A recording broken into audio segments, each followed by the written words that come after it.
সময় মানুষ অতীতকে দেখেন আর তখন অহংবোধে পরিপূর্ণ হয়ে ওঠেন। কখনো বর্তমানের দিকে তাকান, ভবিষ্যতের দিকে তাকান আর পরিতৃপ্তিতে ভরে ওঠেন। কেন বুঝতে পারেন না একটা সহজ কথা? এই যে সৃষ্টি, এই সৃষ্টি হলো একটা বড় চক্র যা বারংবার আপনার কাছে ফিরে আসবেই।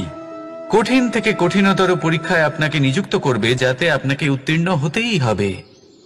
যা কাল ছিল তা আজ নেই, এটা সবাই জানেন। যা আজ আছে তা হয়তো কাল থাকবে না, এটাও আপনাকে মেনে নিতে হবে, তাও আবার হাসি মুখে। শান্ত থাকতে শিখুন আর কখনোই মনের মধ্যে অহংকার উৎপন্ন হতে দেবেন না। হতে শিখুন সেই হিমবাহের মতো। হয়তো এই জন্যই এত শীতল থাকে, কারণ ও জানে গতকালও জল রূপে ছিল, আজ বরফ রূপে হয়তো আছে, কিন্তু কাল পুনরায় সে জলেই পরিণত হবে। নিজেকে শান্ত রাখুন। হয়তো আজ আপনি সাফল্যের শিখরে আছেন, হয়তো বা নেই। আপনাকে প্রত্যেক দিন অবশ্যই দেখতে হবে। শুধু নিরন্তর প্রচেষ্টা করতে থাকুন, প্রত্যেক পরিস্থিতির জন্য তৈরি থাকুন আর একে ভারসাম্যে রাখতে শিখুন। আপনার কাল হোক, আজ হোক বা আগামীকাল, আপনার ভালো দিন হোক বা খারাপ দিন, সব পবিত্র হয়ে যাবে। তাহলে আসুন আর আমার সাথে ভালোবেসে বলুন, রাধা রাধা। এই সংসারে এমন কোনো পর্বত নেই যা এতটাই উঁচু যে মানুষ তার শিখরে পৌঁছতে পারবে না, তাকে অতিক্রম করতে পারবে না। এই সংসারে এমন কোনো সাগর নেই যা কিনা এতটাই গভীর যেখানে মানুষ তার তলদেশে পৌঁছে ফিরে আসতে পারবে না। একটা ছোট্ট বরফের টুকরো পর্বতের শিখরে গলে গিয়ে বইতে থাকে, আর দেখতে দেখতেই তা মহানদী গঙ্গায় পরিবর্তিত হয়। এর কারণ কি? এর কারণ হলো প্রচেষ্টা, প্রারব্ধ নয়। এই প্রচেষ্টাই সুনিশ্চিত করে যে আপনার প্রারব্ধ কি হবে। এই সমস্ত কিছু হলো প্রচেষ্টা আর প্রারব্ধের খেলা। আপনার প্রচেষ্টা যেরকম হবে, আপনার প্রারব্ধ সেরকমই হবে। আর আপনার প্রচেষ্টা যদি উচ্চ মানের হয়, তাহলে প্রারব্ধকে আপনার সামনে নত হতেই হবে। কি বলেন? তাহলে আসুন আমার সাথে ভালোবেসে বলুন, রাধা রাধা। অনেক সময় যখন আমরা কর্ম করি, সাফল্য লাভ করি, কঠিন পরীক্ষায় উত্তীর্ণ হই, বড় কাজ করি, আমাদের মনে হয় এই সংসার আমাদের একটু প্রশংসা করুক, ভালো লাগে। অনেকবার মনে হয় এটা হলো আমাদের কর্মের ফলই বটে, আমরা আনন্দ পাই। কিন্তু যখন আমরা এই প্রশংসা পাই না, তখন কি হয়? আমরা দুঃখী হয়ে যাই, ভেঙে পড়ি। মনে হয় যেন আমার জন্য কেউ চিন্তাই করে না। এমন মনে হয় যেন আমাদের আনন্দে অন্য কেউ আনন্দই পায় না। অনেক রকম ভাবনা আসে। কিন্তু আমি আপনাকে একটা প্রশ্ন করতে চাই, আপনি যে কাজই করেন না কেন, যে কর্মই করেন না কেন, তা কি শুধুমাত্র প্রশংসার জন্য করেন? যদি এরকম হয়ে থাকে, তাহলে সেই ভাবনা এক্ষুনি ত্যাগ করুন। কারণ এই প্রকৃতি আমাদের অন্য শিক্ষা দেয়।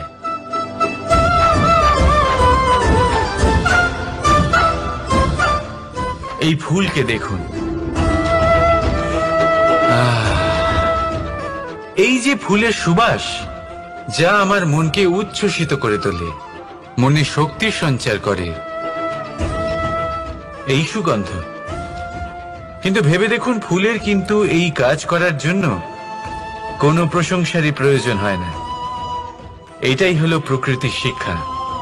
যিনি সৎ হন, সৎকর্ম করেন, তার কোনো প্রশংসার প্রয়োজন হয় না, কারণ ওনার কর্মই হলো ওনার সুবাস। মনে রাখবেন, আতর নকল ফুলে দেওয়া হয়, প্রকৃত ফুলের তার কোনো প্রয়োজন হয় না। সেইভাবেই আপনিও কর্ম করতে থাকুন শুভ চিন্তা নিয়ে। এই মনকে সব সময় শান্ত রাখুন, স্বচ্ছ রাখুন। যদি এরকম করেন, তাহলে আপনার কর্ম এমন সুবাস ছড়াবে যে আপনার জীবনে শুধু এবং শুধুমাত্র আনন্দই থাকবে। তাহলে এই আনন্দ সহকারে বলুন, রাধা রাধা। জীবন, এই জীবন আসলে কি?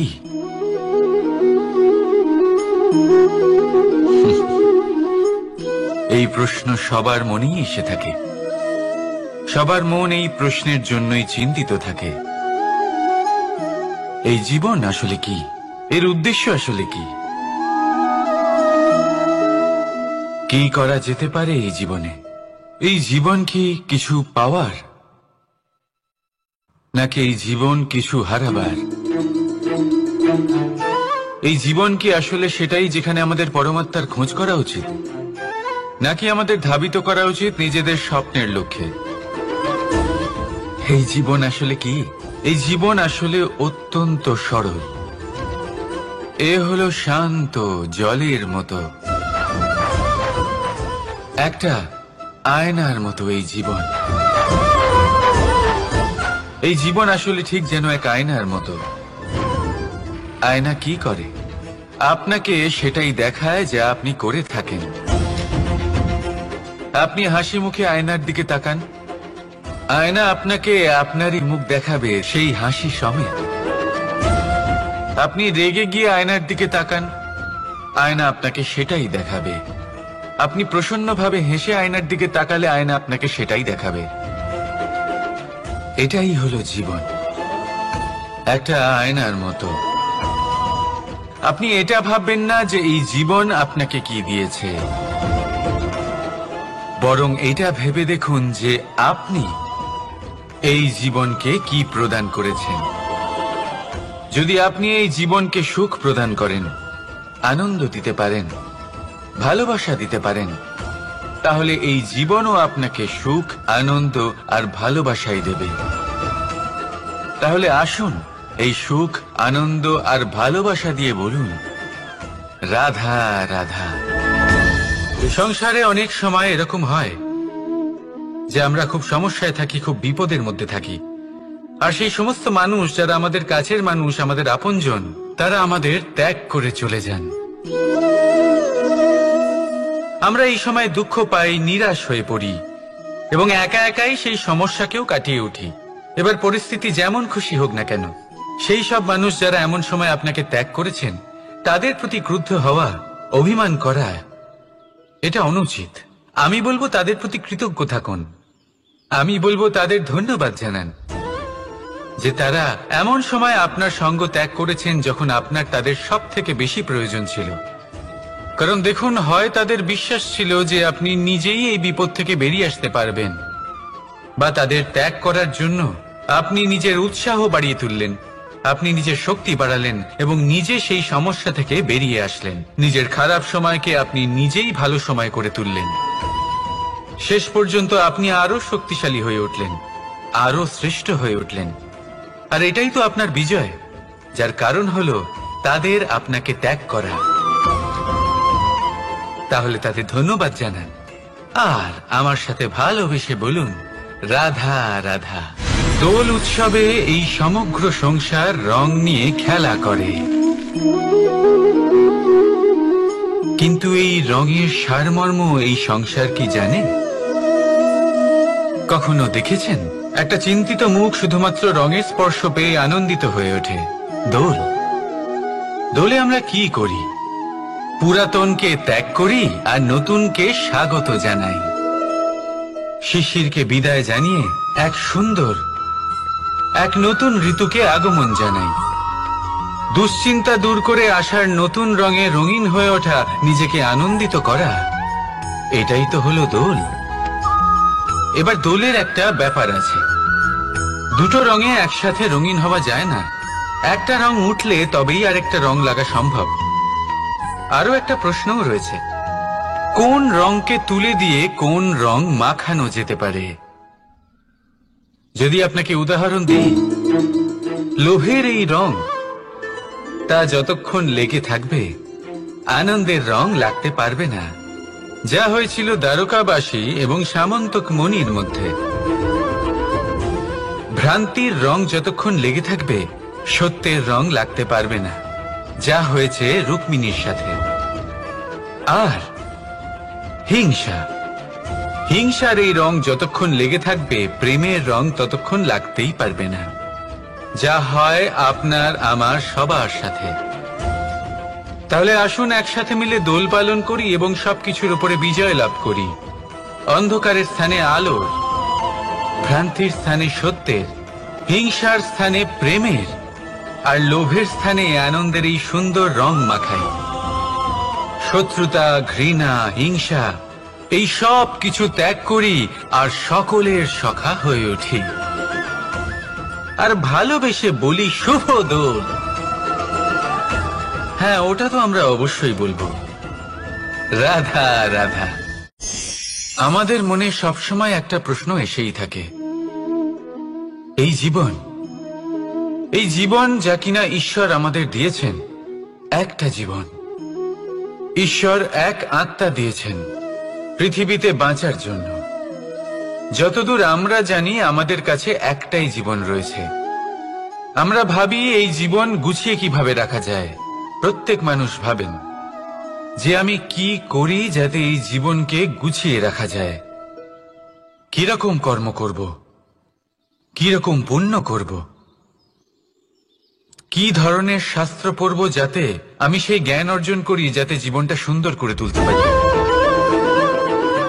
আমাদের সমগ্র জীবন কেটে যায় এই প্রশ্নের উত্তর খুঁজতে, সেই শাস্ত্র অধ্যয়ন করতে। এমন অনেক মানুষ তাও বুঝতে পারেন না। আসুন আজ আমি আপনাকে একটা সহজ কথা বলি, যার দ্বারা আপনি নিজের জীবন সুন্দর করবেন। জীবন, জিহ্বা, এদের দুজনেরই হলো একটাই রাশি। জিহ্বা অর্থাৎ আপনার কথা, এই কথাকে সংযত রাখুন, একে সুন্দর করে তুলুন, মধুর কথা বলুন, যতটা সম্ভব একে নিয়ন্ত্রণে রাখুন। আপনার জীবন সুন্দর হয়ে উঠবে। কারণ এই শব্দ হয় অত্যন্ত শক্তিশালী। এটা হলো এমন এক বন্ধন যা আপনার সামনের মানুষকে আপনার ব্যক্তিত্বের সাথে জুড়ে দিতে পারে। তাই এই শব্দ সংযত রাখুন, একে সুন্দর করে তুলুন। আপনার জীবন আপনা থেকেই সুন্দর হয়ে উঠবে। আর আসুন এই মধুর সুন্দর অনুভূতি দিয়ে বলুন, রাধা রাধা। এই জীবন আসলে কি? এ হলো জন্ম থেকে মৃত্যু পর্যন্ত এই সময়। কিছু মানুষ এটা বলে থাকেন যে এই যে নিঃশ্বাস নিচ্ছি, এই হলো জীবন। আর প্রত্যেক ব্যক্তি, প্রত্যেক প্রাণী, তাদের নিঃশ্বাস নির্ধারিত থাকে, নির্দিষ্ট হয়ে থাকে। তাকে সেই নির্ধারিত নিঃশ্বাস নিতেই হয়, তারপর তিনি মৃত্যু লাভ করেন। কিন্তু এটা কি সত্যি? সত্যি কি মনুষ্য জীবন এই নিঃশ্বাসের উপর নির্ধারিত থাকে? এই নিঃশ্বাসের গণনাই কি মনুষ্য জীবনের অস্তিত্ব? কখনোই নয়। মনুষ্য জীবন শুধু কিছু নিঃশ্বাস নয় যা একদিন থেমে যাবে। মনুষ্য জীবন হলো সেই নিঃশ্বাসের মধ্যেকার সেই সময় যা দেখে অন্য কারোর নিঃশ্বাস স্তব্ধ হয়ে যেতে পারে। সেই মুহূর্ত যেখানে মানুষ আপনার মধ্যে সেই প্রেম দেখতে পারে, আপনার সাহস দেখতে পারে, আপনার শক্তি দেখতে পারে, আপনার চেষ্টা দেখতে পারে, আপনার পরিশ্রম দেখতে পারে, অন্যায় আর দুর্নীতির বিরুদ্ধে আপনার যুদ্ধ দেখতে পারে। জীবনে গুরুত্বপূর্ণ সেই মুহূর্ত, সেই সময় যেটা আপনি বেঁচে আছেন। সেই সময়ে আপনি এই সংসারের অন্য ব্যক্তিদের জীবন বাঁচার একটা দিশা দেখাতে পারেন, একটা প্রেরণা যোগাতে পারেন, শক্তি দিতে পারেন, আশা দিতে পারেন। তাই জীবনে এটাই করুন, এমন একটা জীবন যাপন করুন যা অন্যের জন্য আদর্শ হয়ে থাকে। এটাই করুন আর আমার সাথে ভালোবেসে বলুন, রাধা রাধা। আমরা সবাই নিজেকে স্বচ্ছ রাখতে চাই, শুদ্ধ রাখতে চাই, পবিত্র রাখতে চাই। আর দেখতে গেলে এটা হলো আমাদের কর্তব্যও বটে। এবার এটার জন্য আমরা কি না করি। যখনই আমরা সকালে উঠি তখন উঠেই আমরা দাঁত মাজি। দিনে যখনই আমরা সময় পাই কিছু সুগন্ধি খাদ্য খাবার চেষ্টা করি যাতে আমাদের মুখ থেকে দুর্গন্ধ না আসে, বরং সুগন্ধ আসে। এই পা দুটো আমরা শুদ্ধ রাখার জন্য, পবিত্র রাখার জন্য যখনই আমরা বাড়ির বাইরে যাই পাদুকা পায়ে দিয়ে যাই, আর যখন ফিরে আসি আমরা জল দিয়ে পা ধুয়ে নিই। মনে রাখবেন, সেই ব্যক্তির মুখ হলো সব থেকে বেশি পবিত্র যে মুখ দিয়ে ঈশ্বরের নাম নেওয়া হয়, যার বাণী হলো অত্যন্ত শুভ, যা মানুষের পথ প্রদর্শন করে, যা মানুষকে শান্তি দেয়। যদি এই হৃদয়কে আপনি পবিত্র করতে চান, তাহলে মানবতাকে বুঝতে হবে, মানুষের দুঃখগুলিকে বুঝতে হবে, তবেই এই হৃদয় পবিত্র হবে। এই পা দুটো যদি আপনি পবিত্র করতে চান, তাহলে কোনো তীর্থস্থানে যান। ওখানে হয়তো আপনি জানেনও না যে কতজন সৎপুরুষ, কতজন মহাপুরুষ এসেছেন। তাদের চরণের ধুলো সেখানে পড়েছে, যা আপনার চরণ শুদ্ধ করে তুলতে পারে। যদি এই হাতগুলি আপনি পবিত্র করতে চান, তাহলে এই হাত দিয়ে শুভ কর্ম করুন, দান করতে শিখুন। আর যদি এই আত্মা আপনি পবিত্র করতে চান, একটাই বিকল্প আছে, প্রেম, শুদ্ধ নিঃস্বার্থ প্রেম। এই প্রেম বিতরণ করতে থাকুন, আপনি শুদ্ধ থাকবেন, পবিত্র থাকবেন। আসুন আমার সাথে ভালোবেসে বলুন, রাধা রাধা। কখনো এটা ভেবে দেখেছেন কোনো বিশেষ স্থানে বা বিশেষ পরিস্থিতিতে সবথেকে বেশি গুরুত্বপূর্ণ কি হতে পারে? যদি শরীরের কথা বলি, তাহলে সবথেকে বেশি গুরুত্বপূর্ণ হলো মস্তিষ্ক আর মন। যদি ব্যবসার কথা বলি, তাহলে সবথেকে গুরুত্বপূর্ণ হলো ধন। রাজ্যের বিষয়ে কথা বললে সবথেকে গুরুত্বপূর্ণ হলো রাজা। আর সমাজের কথা যদি বলি, তাহলে সবথেকে গুরুত্বপূর্ণ হলো আমাদের গুরু। এবার এই সব গুরুত্বপূর্ণ কারণ এদের হাতেই সব থাকে। দেখুন, হয় এরা আমাদের উত্থানের পথে নিয়ে যেতে পারে, অথবা আমাদের পতনের দিকে নিয়ে যেতে পারে। এবার যদি কোনো অসামান্য রাজা হন, যিনি কিনা সত্যবাদী, যিনি একজন ভালো রাজা, তাহলে তিনি সেই দেশকে, সেই রাজ্যকে বিকাশের পথে নিয়ে যাবেন, আর নয়তো অন্ধকারের পথে নিয়ে যাবেন। যদি এবার গুরুর কথা বলা হয়, তাহলে জেনে রাখুন, গুরু যদি শ্রেষ্ঠ হন, তাহলে সংস্কৃতির সর্বশ্রেষ্ঠ স্তরে উনি এই সমাজকে নিয়ে যাবেন। যদি গুরু পাখণ্ডী হন, লোভী হন, লালসাগ্রস্ত হন, তাহলে এই সমাজেও এই পাখণ্ডতা, এই লোভ, এই লালসাই প্রকাশিত হবে। ঠিক এইভাবেই জীবনে, মানুষের জীবনে প্রেমেরও এক গুরুত্বপূর্ণ স্থান রয়েছে। যদি মানুষের মনে প্রেম থাকে, তাহলে ধরে নিন সে জীবিত রয়েছে, আর যদি না থাকে, তাহলে সে মৃতই প্রায়। যদি রাধা কৃষ্ণের বিষয়ে কথা বলি, বলবো কৃষ্ণের জীবনে যদি রাধা থাকে, তাহলেই কৃষ্ণ হলো কৃষ্ণ। আর যদি রাধা না থাকে, তাহলে কৃষ্ণ হলো যে কোনো পশুরই সমান। আসলে পশু থেকে মানুষ হওয়ার এই যে যাত্রা, এর আধার হলো প্রেম।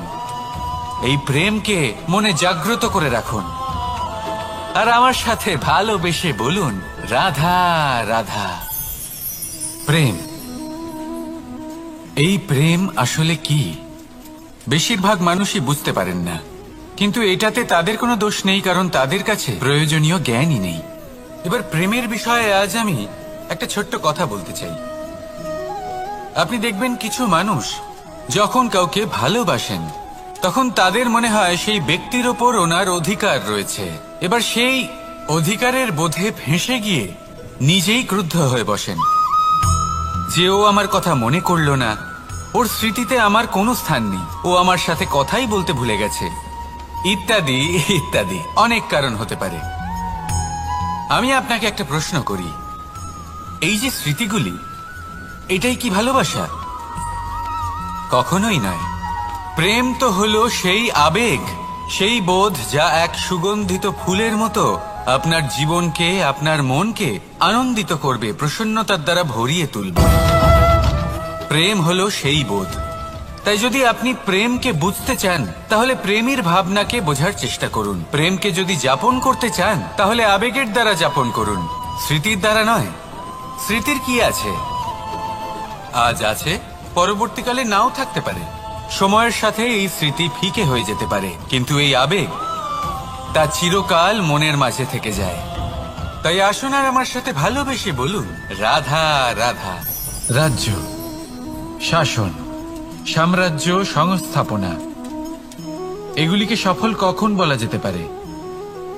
কোনো কোনো বুদ্ধিজীবী বলেন তখন, যখন চারিদিকে শান্তি থাকে, কারোর মনে কোনো প্রশ্ন থাকবে না, শঙ্কা থাকবে না, কিন্তু আমার মনে হয় এটা অনুচিত। কোন রাজ্যের পক্ষে বা কোন শাসনকালে সব থেকে বড় সংকট তখন আসে যখন সব থেকে বেশি যোগ্য ব্যক্তি বা সব থেকে বেশি বিদ্বান ব্যক্তিও শুধু মুখদর্শক হয়ে বসে থাকেন। মনে প্রশ্ন আসতে থাকে কিন্তু জিজ্ঞেস করেন না, শঙ্কা উৎপন্ন হয় কিন্তু ব্যক্ত করতে পারেন না। এটা খুবই অনুচিত। এই যে প্রশ্ন, তা আসা খুব ভালো। এই প্রশ্ন অকারণে আসে না, কোনো সমস্যার কারণেই আসে। এই প্রশ্নের দ্বারা আপনি সেই সমস্যাগুলি দেখতে পাবেন যাতে আপনি এতদিন অনভিজ্ঞ ছিলেন। আর যত প্রশ্নের নিবারণ আপনি করবেন, ততই আপনার রাজ্য, আপনার শাসন আরো শ্রেষ্ঠ হয়ে উঠবে। এই প্রশ্ন, এই শঙ্কা, এগুলো আপনাকে সমাধানের চূড়াতে অবশ্যই নিয়ে যাবে। সেই জন্য না প্রশ্ন করা অনুচিত, আর না শঙ্কা ব্যক্ত করা অনুচিত, আর না তিনি মূর্খ যিনি প্রশ্ন করেন, শঙ্কা ব্যক্ত করেন। তাই এনাদের কখনো দূরে করে দেবেন না, এনাদের নিজস্ব মতামত রাখতে দিন। যখন সবাই মিলে একমত হবেন, তখন নিশ্চিত রূপে বলা যায় যে এই রাজ্য, এই শাসন, এই সংস্থাপনা সাফল্যের শিখরে রয়েছে। তাহলে আসুন আর আমার সাথে ভালোবেসে বলুন, রাধা রাধা। প্রকৃতি, নিয়তি কখনোই কারোর সাথে পক্ষপাত করে না, প্রত্যেককে জীবনদান দেয়, সমান সুযোগ প্রদান করে। এটা সেই ব্যক্তির উপরে নির্ভর করে যে সে কিভাবে তার থেকে লাভবান হয়ে উঠবে। তার নির্বাচনের উপর নির্ভর করে, তার দৃষ্টিভঙ্গির উপর নির্ভর করে, নির্ভর করে যে সে কতটা ধনাত্মক বা কতটা নেতিবাচক। দুই ধরনের মানুষ হন। এমন কিছু মানুষ হন যারা প্রত্যেক পরিস্থিতি, প্রত্যেক সমস্যা এবং বিপদে সুযোগ খুঁজে বের করেন। আর কিছু এমন মানুষ রয়েছেন যারা যে কোনো সুযোগে কোথাও না কোথাও থেকে একটা সমস্যা খুঁজে বের করেন। এবার আপনি কি চান? আপনি সুযোগ চান, তাহলে সুযোগ পাবেন। আপনি সমস্যা পেতে চান, সমস্যা তো আপনি চাইলেই খুঁজে পাবেন। চয়ন আপনারই, যে আপনি কতটা ধনাত্মক থাকতে চান, কতটা নেতিবাচক থাকতে চান। ধনাত্মক থাকুন, জীবনে সব কিছু সম্ভব হবে। আসুন আর আমার সাথে ভালোবেসে বলুন, রাধা রাধা। যখনই আমরা কথা বলি জলরাশির বিষয়ে, যখন আমরা তুলনা করি, তখন আমাদের খুব ভালো লাগে মিষ্টি সরোবর, পুকুর, নদী। আর আমরা অপেক্ষা করে থাকি সাগরের জন্য, সমুদ্রের জন্য। কেন করি? কারণ এই সাগর, এই সমুদ্র, এ হলো অত্যন্ত বিশাল আর ভয়ানক। এর জলও কিন্তু নোনতা, যা আমরা পান করতে পারি না।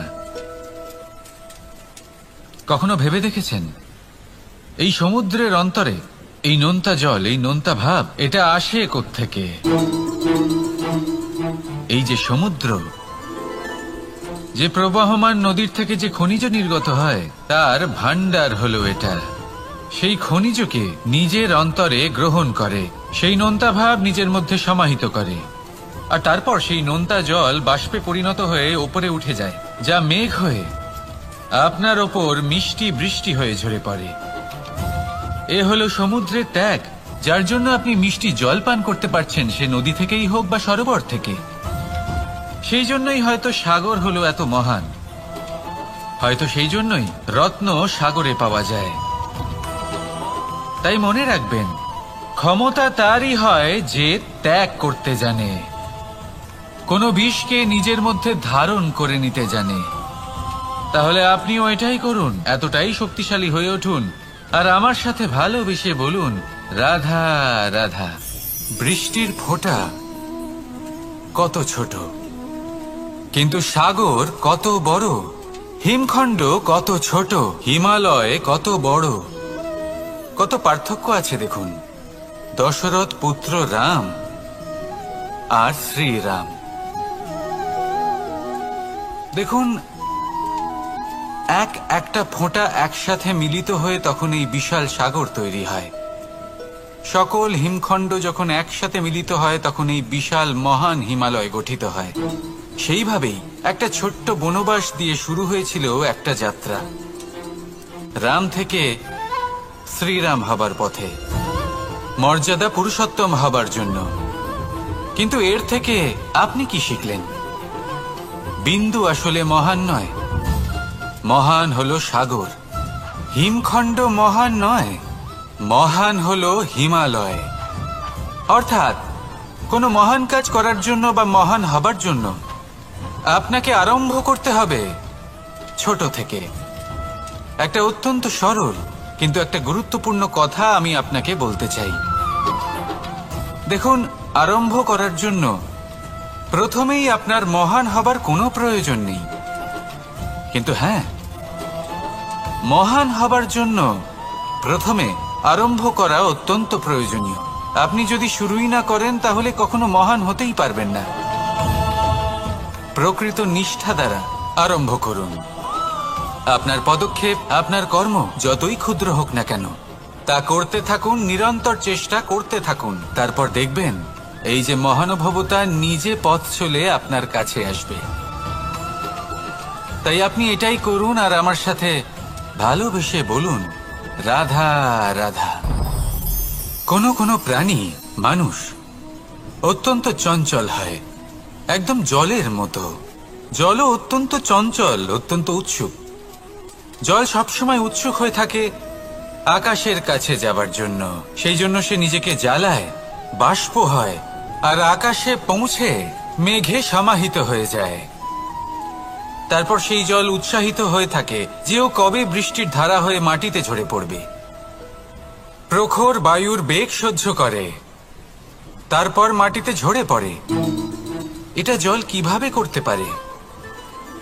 তার উত্তর হলো এটাই যে জল যাত্রার উদ্দেশ্য আর মাহাত্ম্য বুঝতে পারে।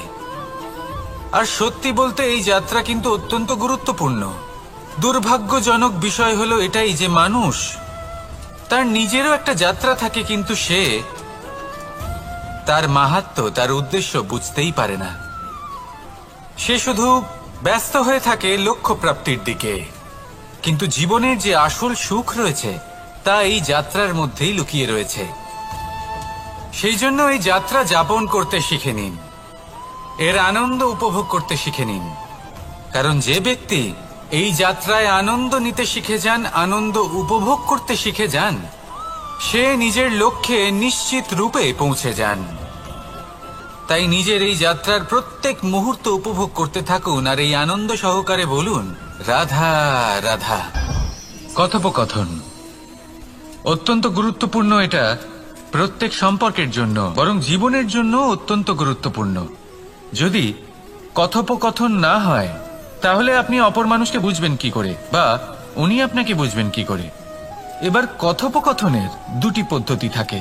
প্রথম হলো আপনি সামনের মানুষের কথাটা বুঝতে চাইলেন।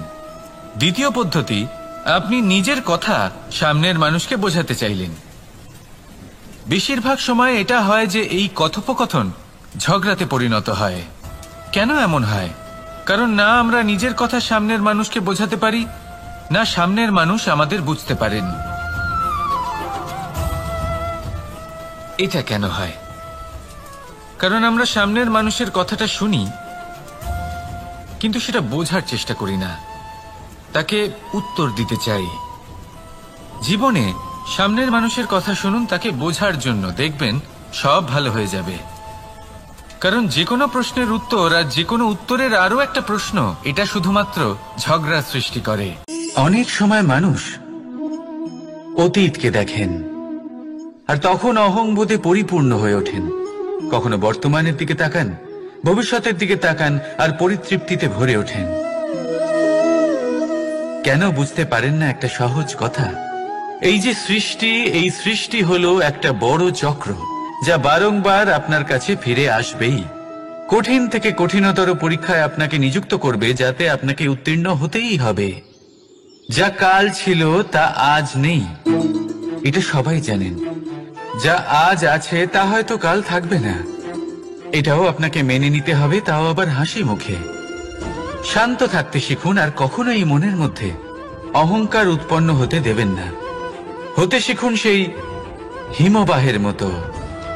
হয়তো এই জন্যই এত শীতল থাকে, কারণ ও জানে গতকালও জল রূপে ছিল, আজ বরফ রূপে হয়তো আছে, কিন্তু কাল পুনরায় সে জলেই পরিণত হবে। নিজেকে শান্ত রাখুন, হয়তো আজ আপনি সাফল্যের শিখরে আছেন, হয়তো বা নেই। আপনাকে প্রত্যেক দিন অবশ্যই দেখতে হবে। শুধু নিরন্তর প্রচেষ্টা করতে থাকুন, প্রত্যেক পরিস্থিতির জন্য তৈরি থাকুন, আর একে ভারসাম্যে রাখতে শিখুন। আপনার কাল হোক, আজ হোক বা আগামীকাল, আপনার ভালো দিন হোক বা খারাপ দিন, সব পবিত্র হয়ে যাবে।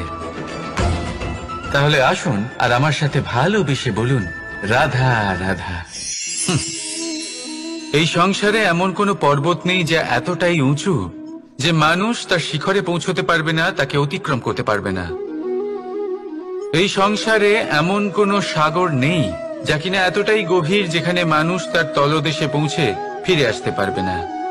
একটা ছোট্ট বরফের টুকরো পর্বতের শিখরে গলে গিয়ে বইতে থাকে, আর দেখতে দেখতেই তা মহানদী গঙ্গায় পরিবর্তিত হয়। এর কারণ কি? এর কারণ হলো প্রচেষ্টা, প্রারব্ধ নয়। এই প্রচেষ্টাই সুনিশ্চিত করে যে আপনার প্রারব্ধ কি হবে। এই সমস্ত কিছু হলো প্রচেষ্টা আর প্রারব্ধের খেলা। আপনার প্রচেষ্টা যেরকম হবে, আপনার প্রারব্ধ সেরকমই হবে। আর আপনার প্রচেষ্টা যদি উচ্চ মানের হয়, তাহলে প্রারব্ধকে আপনার সামনে নত হতেই হবে। কি বলেন? তাহলে আসুন আমার সাথে ভালোবেসে বলুন, রাধা রাধা। অনেক সময় যখন আমরা কর্ম করি, সাফল্য লাভ করি, কঠিন পরীক্ষায় উত্তীর্ণ হই, বড় কাজ করি, আমাদের মনে হয় এই সংসার আমাদের একটু প্রশংসা করুক, ভালো লাগে। অনেকবার মনে হয় এটা হলো আমাদের কর্মের ফলই বটে, আমরা আনন্দ পাই। কিন্তু যখন আমরা এই প্রশংসা পাই না, তখন কি হয়? আমরা দুঃখী হয়ে যাই, ভেঙে পড়ি। মনে হয় যেন আমার জন্য কেউ চিন্তাই করে না। এমন মনে হয় যেন আমাদের আনন্দে অন্য কেউ আনন্দই পায় না। অনেক রকম ভাবনা আসে। কিন্তু আমি আপনাকে একটা প্রশ্ন করতে চাই, আপনি যে কাজই করেন না কেন, যে কর্মই করেন না কেন, তা কি শুধুমাত্র প্রশংসার জন্য করেন? যদি এরকম হয়ে থাকে, তাহলে সেই ভাবনা এক্ষুনি ত্যাগ করুন। কারণ এই প্রকৃতি আমাদের অন্য শিক্ষা দেয়।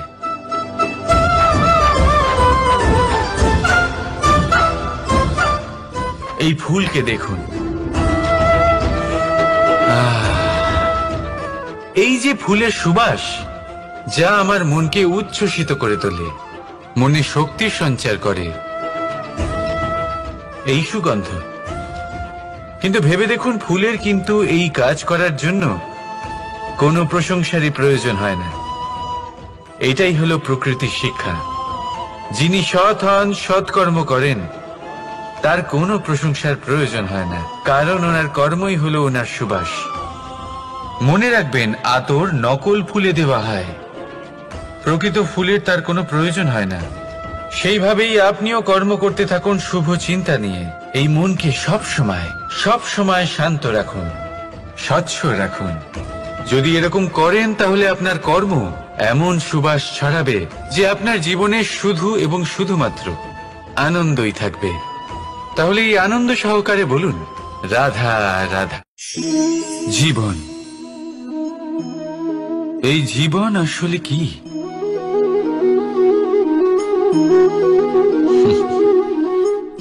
এই প্রশ্ন সবার মনেই এসে থাকে। সবার মন এই প্রশ্নের জন্যই চিন্তিত থাকে। এই জীবন আসলে কি? এর উদ্দেশ্য আসলে কি? কি করা যেতে পারে এই জীবনে? এই জীবন কি কিছু পাওয়ার, নাকি এই জীবন কিছু হারাবার? এই জীবন কি আসলে সেটাই যেখানে আমাদের পরমাত্মার খোঁজ করা উচিত, নাকি আমাদের ধাবিত করা উচিত নিজেদের স্বপ্নের লক্ষ্যে? এই জীবন আসলে কি? এই জীবন আসলে অত্যন্ত সরল। এ হলো শান্ত জলের মতো, একটা আয়নার মতো এই জীবন। এই জীবন আসলে ঠিক যেন এক আয়নার মতো। আয়না কি করে? আপনাকে সেটাই দেখায় যা আপনি করে থাকেন। আপনি হাসি মুখে আয়নার দিকে তাকান, আয়না আপনাকে আপনারই মুখ দেখাবে, সেই হাসি সমেত। আপনি রেগে গিয়ে আয়নার দিকে তাকান, আয়না আপনাকে সেটাই দেখাবে। আপনি প্রসন্নভাবে হেসে আয়নার দিকে তাকালে আয়না আপনাকে সেটাই দেখাবে। এটাই হলো জীবন, একটা আয়নার মতো। আপনি এটা ভাববেন না যে এই জীবন আপনাকে কি দিয়েছে, বরং এটা ভেবে দেখুন যে আপনি এই জীবনকে কি প্রদান করেছেন। যদি আপনি এই জীবনকে সুখ প্রদান করেন, আনন্দ দিতে পারেন, ভালোবাসা দিতে পারেন, তাহলে এই জীবনও আপনাকে সুখ, আনন্দ আর ভালোবাসাই দেবে। তাহলে আসুন এই সুখ, আনন্দ আর ভালোবাসা দিয়ে বলুন, রাধা রাধা। সংসারে অনেক সময় এরকম হয় যে আমরা খুব সমস্যায় থাকি, খুব বিপদের মধ্যে থাকি। আর সেই সমস্ত মানুষ যারা আমাদের কাছের মানুষ, আমাদের আপনজন, তারা আমাদের ত্যাগ করে চলে যান।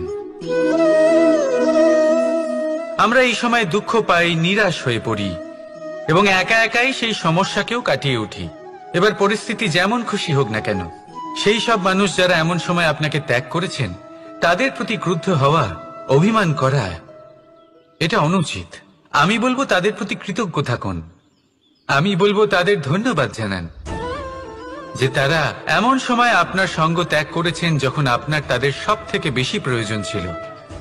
কারণ দেখুন, হয় তাদের বিশ্বাস ছিল যে আপনি নিজেই এই বিপদ থেকে বেরিয়ে আসতে পারবেন, বা তাদের ত্যাগ করার জন্য আপনি নিজের উৎসাহ বাড়িয়ে তুললেন, আপনি নিজের শক্তি বাড়ালেন এবং নিজে সেই সমস্যা থেকে বেরিয়ে আসলেন। নিজের খারাপ সময়কে আপনি নিজেই ভালো সময় করে তুললেন। শেষ পর্যন্ত আপনি আরো শক্তিশালী হয়ে উঠলেন, আরো শ্রেষ্ঠ হয়ে উঠলেন। আর এটাই তো আপনার বিজয়, যার কারণ হলো তাদের আপনাকে ত্যাগ করা। তাহলে তাদের ধন্যবাদ জানান আর আমার সাথে ভালোবেসে বলুন, রাধা রাধা। দোল উৎসবে এই সমগ্র সংসার রং নিয়ে খেলা করে, কিন্তু এই রঙের সারমর্ম এই সংসার কি জানে? কখনো দেখেছেন একটা চিন্তিত মুখ শুধুমাত্র রঙের স্পর্শ পেয়ে আনন্দিত হয়ে ওঠে? দোলে আমরা কি করি? পুরাতনকে ত্যাগ করি আর নতুনকে স্বাগত জানাই। শিশিরকে বিদায় জানিয়ে এক সুন্দর, এক নতুন ঋতুকে আগমন জানাই। দুশ্চিন্তা দূর করে আসার নতুন রঙে রঙিন হয়ে ওঠা, নিজেকে আনন্দিত করা, এটাই তো হলো দোল। এবার দোলের একটা ব্যাপার আছে, দুটো রঙে একসাথে রঙিন হওয়া যায় না। একটা রং উঠলে তবেই আরেকটা রং লাগা সম্ভব।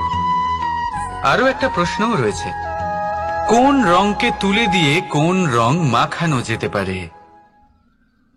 যদি আপনাকে উদাহরণ দিই, লোভের এই রং, তা যতক্ষণ লেগে থাকবে আনন্দের রং লাগতে পারবে না। যা হয়েছিল দ্বারকাবাসী এবং সামন্তক মণির মধ্যে। ভ্রান্তির রং যতক্ষণ লেগে থাকবে সত্যের রং লাগতে পারবে না, যা হয়েছে রুক্মিণীর সাথে। আর হিংসার এই রং যতক্ষণ লেগে থাকবে প্রেমের রং ততক্ষণ লাগতেই পারবে না, যা হয় আপনার আমার সবার সাথে। তাহলে আসুন একসাথে মিলে দোল পালন করি এবং সবকিছুর উপরে বিজয় লাভ করি।